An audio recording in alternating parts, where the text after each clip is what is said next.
On here. I wanted to jump on this evening. One of the things that I believe people struggle with the most, and last week, let me back up. Last week, I was at a training conference. I had a keynote, a lot of great leadership training, a lot of great communication training, how to develop yourself, how to develop others. So, think of a room full of highly motivated individuals that are excelling, that are doing at the top of their game. And we're talking a room full of people. So I get done with my keynote. It was on day one, early morning, and people were coming by telling me what they got out of it, giving me some feedback, which I always encourage. But then they would ask the question, how did you get started? How did you move to action? Not because they wanted to be a keynote speaker, not because they wanted, to do a leadership podcast, but one of them wanted to talk about their vacations. My neighbor across the street wants to do a music podcast. I have somebody who's thinking about starting their own business. Somebody came to me and said, all I want to do is coach my kids' sports team. So whatever you want to get started, and it wasn't just one person that came across with how do I get started. So I got to thinking, and for those of you that have been following me, one, thank you for your follow, thank you for your subscription. I truly appreciate it. It means the world to me. You've heard a little bit of my story and how long it took me to hit record. I've been wanting to start a leadership podcast, a podcast, launch all my socials, almost 2.5 years. 2.5 years. I've been in the planning phase. How many of you out there are in the planning phase? You're making sure you're gathering supplies, you're, building out a room. I took one of our extra bedrooms.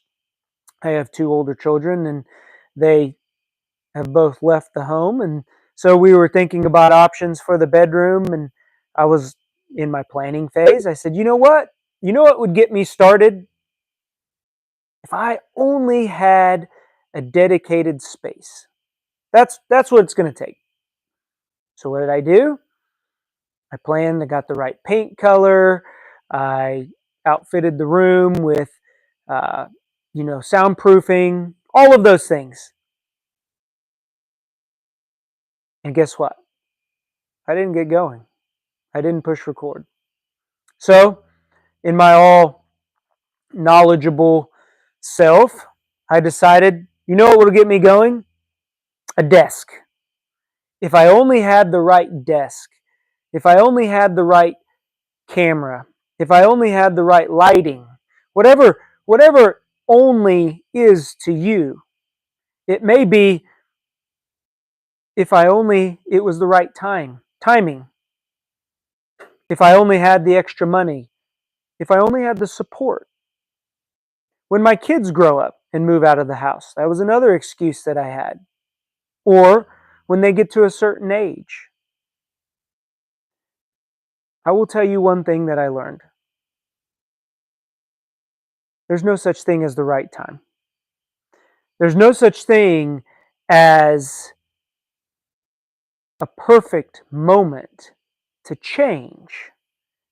If you want to continue to be where you are at, that's what I was asked.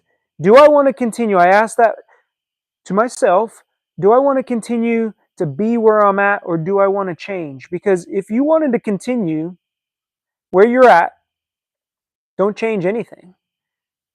But if something in you knows that there is more out there, that there is something out there you were meant to do, why not change? That's the question that we need to be asking ourselves. Why not? What do I have to lose? By hitting record on a phone, I didn't need a room. I'm out here on my patio tonight and I'm recording off my cell phone. Who doesn't have a cell phone? I got a nice light.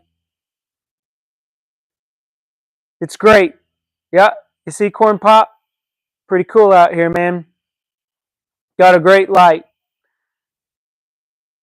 That's all I needed. I needed to come out to a space. I needed to push record. I needed to believe in myself. I needed to make sure that what I was doing, I was meant for. I can't tell you how many times that I came up with excuse after excuse after excuse. So here's the advice I have for you tonight. Figure out what day one looks like. If you want to start something, figure out what day one looks like. If you want to start something new, if you want to change, if you want to, be the next whoever, figure out what day one looks like and then do it. Don't plan it. Hit record. Take that next step. Pick up the phone and call. Go to the bank and borrow money if you're going to be an investor. Go buy whatever you're going to buy and quit contemplating over it. Figure out what day one looks like and then go execute. And then don't miss 2 days in a row. That is going to help you stay consistent, because people who start and stop, whether it's a workout, whether it's a new diet, whether, whatever it is, once you get going, that is the hardest thing to do. That day one is going to be your hardest, but it is also going to be the most fulfilling day that you are going to have for the rest of your life. I can promise you that. So don't mess it up. Don't miss 2 days in a row. You can have a bad day if you want to have a bad day. We're all allowed one bad day, but don't have 2 bad days. Make sure you're going to stay consistent with what it took you so long to figure out how to get going in the first place. I appreciate everyone that jumped on. This is my first live, and I'm going to do more of them because I think it's really cool that I get to sit out on my patio, hit record. Took me long enough, so I'm going to enjoy every single minute that I possibly can do it and keep on doing it. Thanks for tuning in. Go be great. We'll talk to everyone later. Bye.